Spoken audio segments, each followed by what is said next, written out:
Has football peaked creatively? Every time I go to the game now, I am bored to death watching most of the games. It's just pass, round the back, round the defence. There's maybe 10 minutes of excitement and the rest is just passing round the back. Have you experienced this watching football? Is it the same with your team? In this video, we're going to do some live research. I'm going to share my screen with you and we're going to ask those questions. We're going to compare some stats like passes per 90 minutes now, 10 years ago, 20 years ago. Are we scoring more goals now than we did 10 years ago? Why are a lot of fans thinking that football is boring? I am bored watching football. The teams pass more in the Premier League and Champions League now than they did a decade ago. Let's see what ChatGPT has to say. Let's see what the stats say on the matter. Good question. It's not entirely straightforward, but yes, there is evidence that passing in both the Premier League and UEFA Champions League has evolved over the past decade, although the narrative simply isn't more passes. Here's a breakdown of what the data suggests. So in the Premier League, according to one analysis that optaanalyst.com, that might be, the average number of passes per game in the Premier League peaked 4 seasons ago at 945 passes per game. By 23-24, it was around 941 passes per game. But in 2025-6, it's fallen to 849, the lowest average since 2010. Meanwhile, passing accuracy is relatively high at 82%.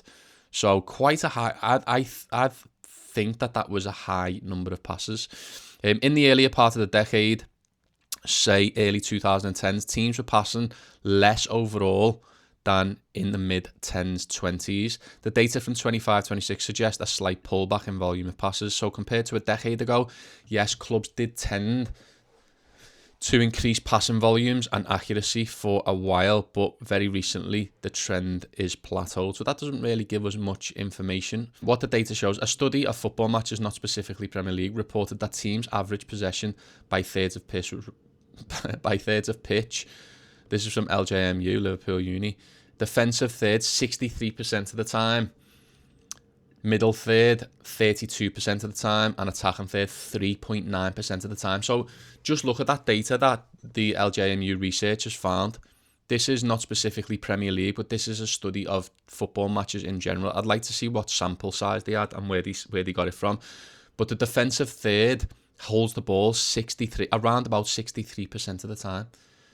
In the middle, 32% of the time, and the attacking third, 3.9% of the time. It took me a while to get this data together, but I don't know why we can't see the data on passes completed each season on season in the Premier League. It seems like it should be public information, but for some reason it's not. So on this table, we've got Premier League average passes per game from 2010 right up to this season. So in 2010-11, the average passes per game was 820. This is all of the passes in the Premier League for all teams divided by the amount of games played. So 820 passes per game on average 2010-11. There's no data available up until 2016-17.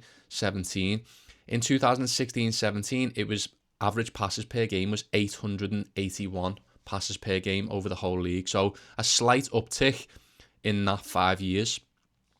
So let's see what's happened since in the last 10 years. So we've seen an increase to 906 passes per game in 2018, 17-18.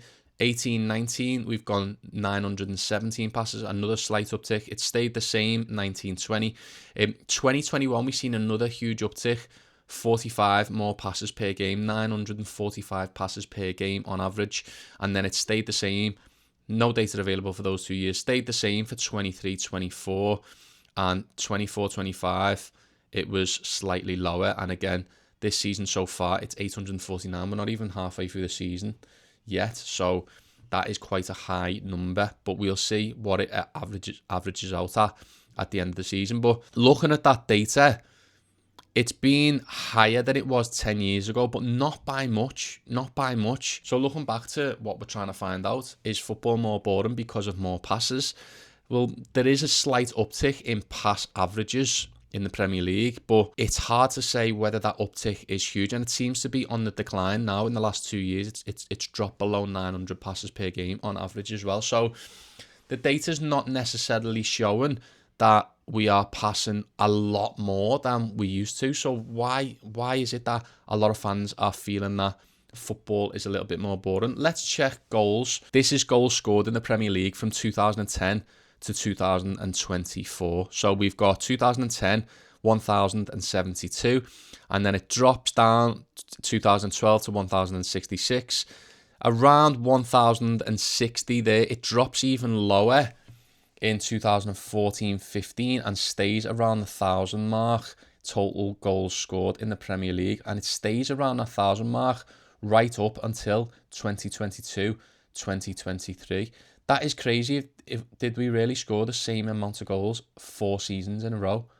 But how much would you get to bet on that? 1,024 goals scored in 4 seasons in a row.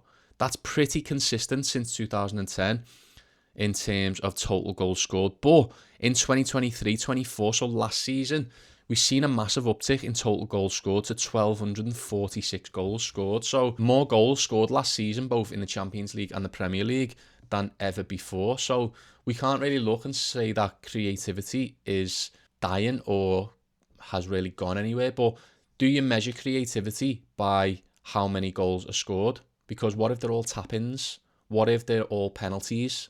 There's different types of goals that get scored. So passing statistics as a whole don't generally, or total pass statistics and total goal statistics, don't generally tell us what creativity in football is performing like. So other things we need to look at is where is the possession held, which we've obviously took a look at. 63% of the time is at the back based on one study overall in general.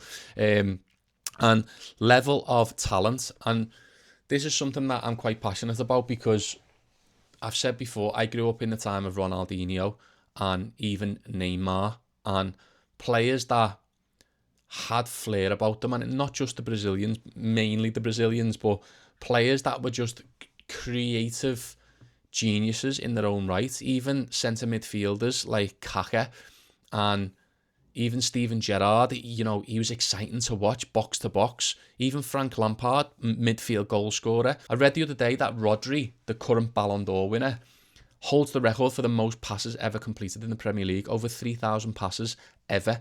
And he recorded that total in the same amount, in the same season that he won the Ballon d'Or. So that sort of gives you an indication of the way football is going.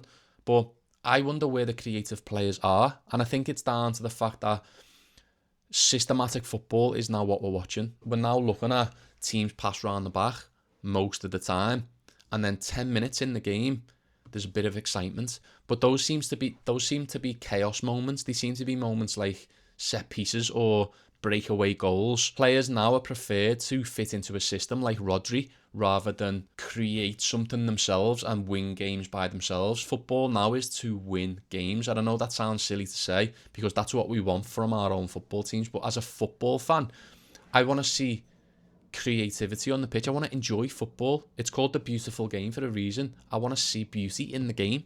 Have we been spoilt previously? Are we used to seeing the Ronaldinhos, the Neymars, the Messis? Was that an era, or has football evolved now to just want to win? And I know we all wanted to win as teams, like I said, but is that all football should be? Let me know in the comments below what you think about the current state of the game. Is it boring? Has it peaked creatively? What do you think the stats we've looked at today show us? And if there's any other issues in football you'd like me to take a look at, just put it in the comments below, and don't forget to like and subscribe. Have a boss day.